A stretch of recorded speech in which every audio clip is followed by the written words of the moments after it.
Nagaa Waaqayyoo isiniif haa baay'atu hordoftoota fi dhaggeeffattoota asxaa YouTube akkam jirtu nagaa keessanii fayyaa keessanii baga jiraattan galata Waaqayyoo nuti nagaa keenya guyyaa har'aa kana immoo gaaffii deebii gaafinanii asxaa YouTube gaafadhee wantoota muraasa waa sadii gaafadheen ture isarraa kaasee kan hafe sana har'a itti xumuruufaan ishii waamee qopheeffate jechuudha.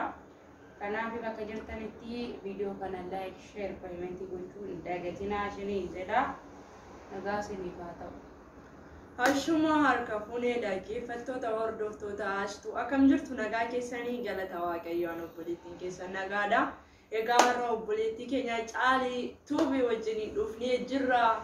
Kanaatiif iyyuu gaaffii kanaan dura nagaafattee irraa hafee itti siin xumura jettee naaf iddee dhuftee jirti. Gaaffii kana yoon dadhabe immoo na gargaaraatumaan inni isiniin jechuu jaaladha. Komentii jalatti naa barreessaadha. Caalii baga nagaan dhuftee moo baga nagaan nasimatteen siin jedhare? Baga nagaan dhuftan isin keessummoonni noora buna dhugaa isinii danfisna jennaa tole gara gaaffii deebii keenyatti dabarra jechuudha.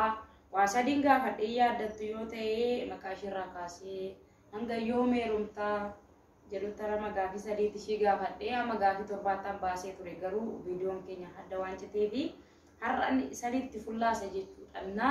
Gara gaaffii deebii keenyattan isin geessa jechuudha. Turtiin keessan waliin haa ta'u.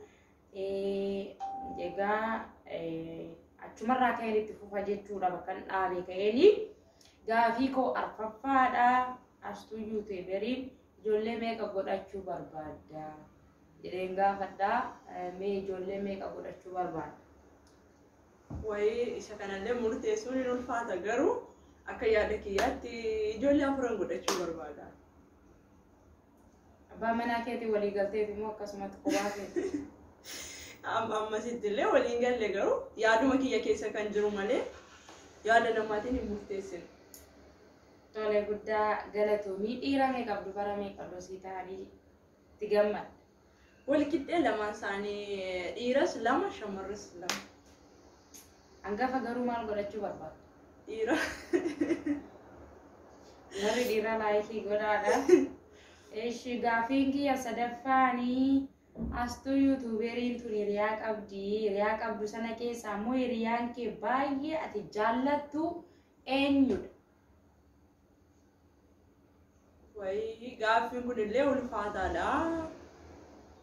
Hiriyaan hin qaba garuu maqaa isaa dubbachuun dirqama barbaachisu natti. Dhiiraan jenna shamarranis haa ta'u dhiira keessatti nama baay'ee jaallattu hiriyoota kee keessa. Nama baay'ee jaallattu.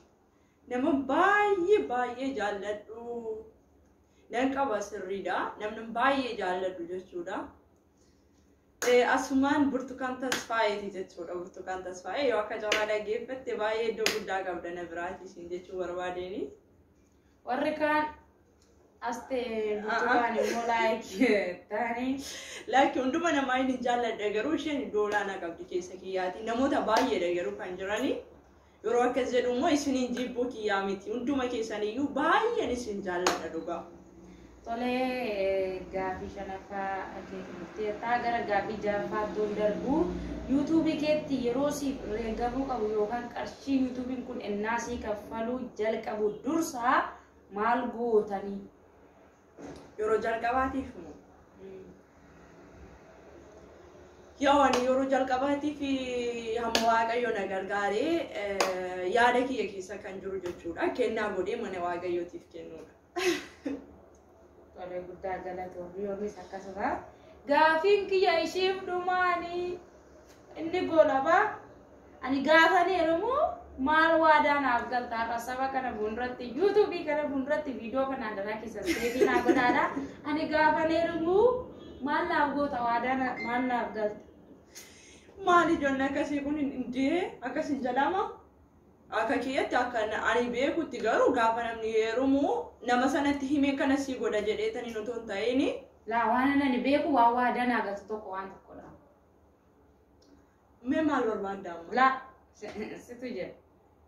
Asin gaafadhee na deebisa. Si bukkee dhaabadhee. Dhaggeeffadha. Si bukkee dhaabadhee amma ati mana kee geessuutti siisiru. Laa namichi na wajjin jira maal na wajjin galtaa miti. Maali mee maalas si godhan eeshu baqa meeshaa keessa Maal waadanaaf galtaan jedhama. maarree koo si faana deemetanii manaas baasee amma abbaa manaa keetii si qabsii sirbaa jedhe. Jedhama yaa jedhu. Laayii godhataa jettan. Baqa maaleen waadaa siif galaa algaa libsii tokko siif bitan.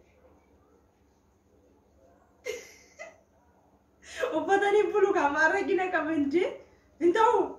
Qabaddaa ishee har'aa kana naaf galmeeffadhaadha. Namni bulaa Algaa libsii tokko algaa libsii tokko. sii bitaa jette. Gaaficha garuu viidiyoo waraabessinii fidee dhufa waan hin bituuf ani iyyuu beeka garuu kanuma waadaa galuufi barbaade malee.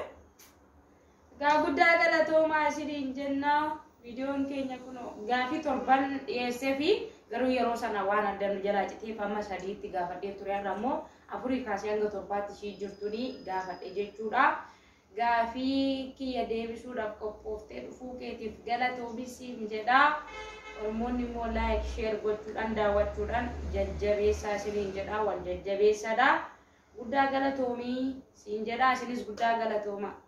Galatarraa fi guddaa galatoomaa lafa jirtanitti immoo akka itti bohaartan abdii qabna laayikii sheerii komitii gochuu hin dagatinaa baay'ee sin jaalladha baay'ee sin kabajaa shalom. Shalom shalom assalaam.